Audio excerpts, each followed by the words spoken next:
Welcome back to Path of Exile 2 patch notes. We've just got notes for 0.2.0H. Let's take a look. Features. Introduce the ritual stash tab to the microtransaction store. This is a new stash tab, but it'll hold all the ritual things, which is pretty nice. Introduced the socketables stash tab to the microtransaction store. In a previous patch, we had socketables having affinity to other tabs, but it looks like we'll have a brand new tab to hold all this stuff. I can't help but notice that these first few bullet points are MTX related, but let's keep looking. The flask stash tab can now store charms.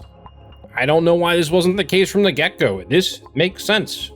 This always should have been the case. Updated sorting of gems in the gem stash tab. I don't know what this means. This is a little bit vague. Hopefully it is great. Added support to bulk move stacks of currency from one inventory to another. Considering you were able to do this in Path of Exile 1, a little bit surprised that it took so long in Path of Exile 2. Added optional key bindings for quick allocating multi-choice attribute passive skills on keyboard and mouse. Once bound, you can quick allocate attributes by holding down your selected bind when clicking on the passive skill. Seems like they took this right from Path of Building, so good job, Path of Building. Added unidentified item tier as filter option for item filters.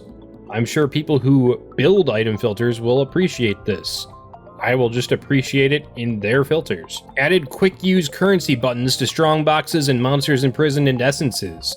These buttons will only be visible if you have the currency items in your inventory. This is going to be way easier than opening your inventory and then using the currency manually. I am pretty stoked to have a little button to do this for me. Added an outline to labels on expedition chests, precursor tablets, and expedition logbooks. I don't entirely know what this means, but I guess it's better UI, so great. Added quick travel to town button in world map UI when interacting with a waypoint. You can find this on the right-hand side of the screen. This is nice because sometimes it's a pain to look for the specific waypoint of town. Balance changes. Significantly buff the drop rates of greater imperfect jeweler orbs. Cool. Now I will actually be able to upgrade my gems. Excellent. Reduce the required level for level 20 uncut skill and spirit gems to begin dropping. This was the primary reason why they were so infrequently dropping, so we should now see more of them. Great.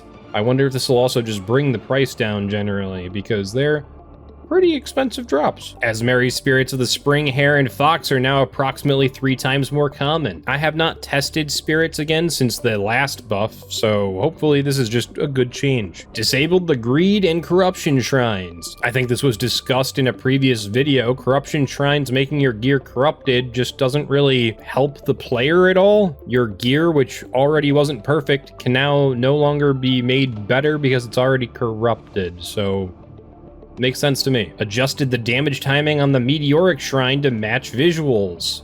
That makes sense. I guess you were just hitting before randomly? Interesting. Adjusted buff durations for the following shrines to 60 seconds. I don't remember what they were before this, so I'm going to assume that this is a buff. Adjusted buff durations for the following shrines to 90 seconds. Again, I'm just going to assume that this is a buff and be happy about it. Increase the rate at which the diamond and divine shrines could spawn. Great. I like shrines, they're fun. Miscellaneous content changes. Improve the behavior of breach monster spawning in narrow and tight areas. Does this mean you weren't getting as many spawns in these tight maps before? If so, this is probably a really good change. Improve the behavior of how breach monsters spawn. This should drastically improve the minimum experience of the encounter, especially in areas that had tight corridors. This seems to be a reiteration of the previous bullet point, so great. The minimum encounter time of a breach is now 20 seconds, up from 12. The rate at which time extends in the encounter now takes into account monster power of slain breach demons.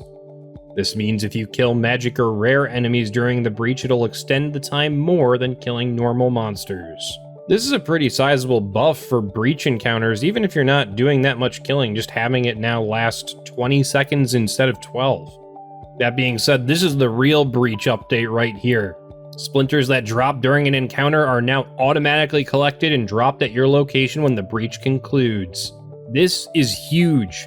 No longer do you have to go run back through the map to pick up all the little breach splinters here and there in stacks of 1 or 2. Rogue exiles now have a mini-map icon once they enter combat. This is nice. We previously did already have a health bar, but it was hard to determine where they were sometimes. Having the minimap icon will make it very clear where you want to focus your attacks. Improve the lighting on rogue exiles to make them easier to spot, especially in darker areas. I think the minimap icon is probably good enough for this, but I'll take it. Fixed an issue where rogue exiles would frequently begin combat with a player from off-screen. If I wanted to fight them, it wouldn't matter to me where they actually got aggroed from. Improved visual effects for the Arbiter of Ashes Flame Corridor skill, specifically the brightness and timing to make it easier to see and quicker. This will make the boss fight a little bit easier to navigate. Engaging a second Asmarian Wisp while already following one will have the second Wisp follow the same target as the first. I don't know that I've actually ever had 2 Wisps in one map, but now if I do, I can be sure that I'm not going to lose one because I happen to be following another one, so great. Added Spectre and Tame Beast skills as outcomes to the Prism of Belief unique jewel. I don't know what this means, but it sounds great. Added 132 more foiled unique item options to the Twilight Reliquary. This is probably a nerf to getting a good foil item, but okay, good. Finally, bug fixes. Fixed various bugs with the social panels, which resulted in inconsistent display of friends and guild members, and lack of clarity as to who is online or offline. This, of course, only mattered if you actually have friends playing this game, but I'm glad they fixed it.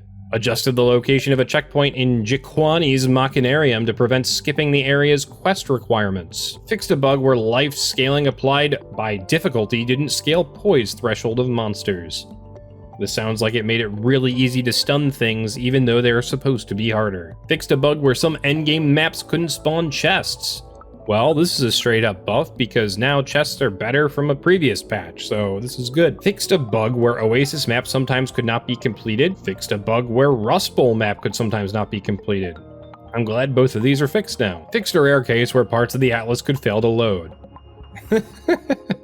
Especially because you can have dead-end paths on the Atlas, just having the Atlas not load was probably a bit of a fuck. I'm glad that this is fixed. Prevented Gorian the Moving Earth from spawning in the Megalith unique map as it could cause issues for subsequent boss waves. Fixed a bug where the Finality passive notable skill couldn't be instilled on amulets. I suppose this probably means it already had a recipe, but it didn't work before, so it's fixed now. Fixed a bug where empowered runes in the Ezomite Megaliths map became uninteractable if you left the area before interacting with them. Fixed a bug where modifiers to skill speed were not affected by skittering catalysts. Not sure what spaghetti code caused that to be the case before, but good fix.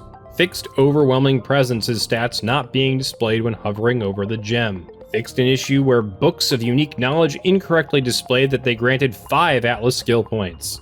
They always have and continue to grant 2 Atlas skill points per book used. I mean, I would take 5 points though. Fixed a bug where using a skill immediately after entering an area could cause that skill to fail to execute properly. I don't think I ever experienced this. Good fix. Fixed a bug in the gem stash tab where some gems would incorrectly be found in the level 1 category. And fixed a bunch of crashes. Thanks, GGG. Seems like a good patch. Keep making the game better. Now it's time for me to go move my laundry into the dryer so that I can go to bed tonight. Bye-bye.